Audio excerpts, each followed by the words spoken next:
नमस्कार दर्शकों, मैं भावना बहुजन न्यूज में आपका स्वागत करती हूं। तो चलिए बात करते हैं मणिपुर हिंसा के दौरान अमित शाह के किए गए झूठे वादों की। आरटीआई की रिपोर्ट के अनुसार गृह मंत्रालय ने मणिपुर हिंसा पीड़ितों को अभी तक पूरा मुआवजा नहीं दिया है।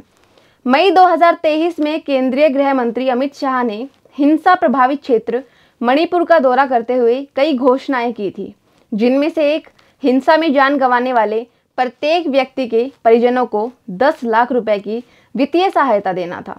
आरटीआई से मिली जानकारी के अनुसार इसके लिए पर्याप्त धन जारी नहीं हुआ है। मई 2023 के अंत में केंद्रीय गृह मंत्री अमित शाह ने जातीय संघर्ष के बीच इम्फाल का दौरा कर पीड़ितों के परिवारों को मुआवजा देने का वादा किया था। और अब सूचना का अधिकार आरटीआई आवेदन के जवाब से पता चलता है कि उनके मंत्रालय ने अभी तक इसके लिए पर्याप्त धनराशि जारी नहीं की है।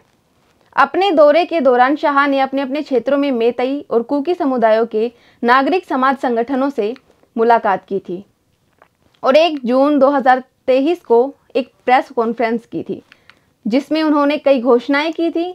ऐसा ही एक वादा हिंसा में जान गंवाने वाले प्रत्येक व्यक्ति के परिजनों को कुल 10 लाख रुपए की वित्तीय सहायता देना था। उन्होंने तब कहा था, हिंसा में जान गंवाने वाले प्रत्येक व्यक्ति के परिजनों को 10 लाख रुपए यानी मणिपुर सरकार और केंद्रीय गृह मंत्रालय की ओर से 5-5 लाख रुपए की राशि प्रदान की जाएगी। सूचना के अधिकार के तहत मांगी गई जानकारी के जवाब में द वायर की रिपोर्ट से पता चला है कि केंद्रीय गृह मंत्रालय ने मणिपुर को वित्तीय सहायता के रूप में लगभग 7 करोड़ रुपए जारी किए हैं। ताज़ा आधिकारिक आंकड़ों के अनुसार 3 मई 2023 से अब तक राज्य में 226 लोगों की मौत हो चुकी है। इसका मतलब कि इन परिवारों को मुआवजा देने के लिए लगभग 11 करोड़ रुपए जारी किए जाने थे। इस प्रकार गृह मंत्रालय द्वारा लगभग 3 करोड़ रुपए अभी भी प्रदान किए जाने बाकी हैं। द वायर ने इस अंतर के बारे में अधिक जानकारी के लिए मणिपुर सरकार से भी संपर्क किया, लेकिन अभी तक कोई जवाब नहीं मिला है। शाह के अधीन केंद्रीय मंत्रालय द्वारा जारी की गई राशि लगभग 7 करोड़ रुपए से 226 में से 147 परिवारों को 5 लाख रुपए का मुआवजा दिया जा सकेगा। केंद्रीय गृह मंत्रालय द्वारा दिए गए आरटीआई जवाब से यह पता चलता है कि गृह मंत्रालय द्वारा मणिपुर के लोगों को दी जाने वाली वित्तीय सहायता केंद्रीय योजना CSACV के अंतर्गत है, तो जो कि आमतौर पर जीवित पति या पत्नी को दी जाती है, या यदि दोनों पति पत्नी एक ही घटना में मारे जाते हैं तो पूरे परिवार को दी जाती है। न तो गृह मंत्री अमित शाह और न ही मणिपुर सरकार ने सार्वजनिक रूप से उल्लेख किया है कि मुआवजा CSACV योजना का हिस्सा है। 1 जून को गृह मंत्रालय द्वारा जारी प्रेस नोट में भी CSACV योजना का कोई उल्लेख नहीं है। जून 2023 को अपने दौरे के दौरान अमित शाह ने हिंसा प्रभावित क्षेत्र में ऑनलाइन शिक्षा के लिए एक योजना तैयार करने का भी वादा किया था।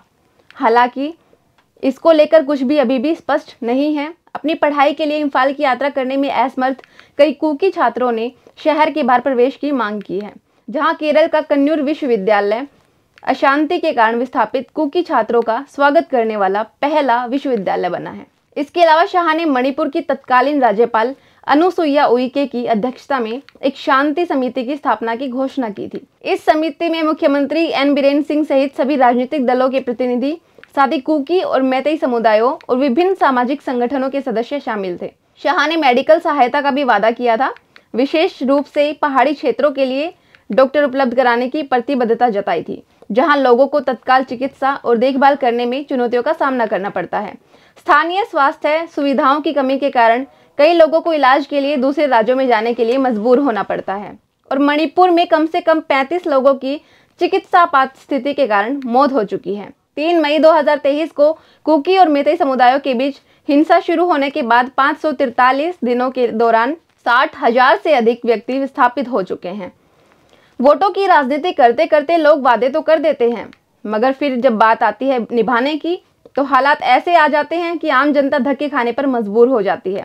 और जब तक लोग आपके सामने बेबस न हो जाएं, आपको अपने वादे याद क्यों नहीं आते? महज मामूली शौकी वादे तो अक्सर वोटों की राजनीति में लोग करते आए हैं, मगर किसी के पास जाकर उसको दिलासा देते हुए कहना कि हम आपके साथ हैं, आपको मुआवजा मिलेगा, और फिर उसके बाद महीने, साल, दिन गुजर जाते हैं और आपको आपके वादे याद नहीं आते।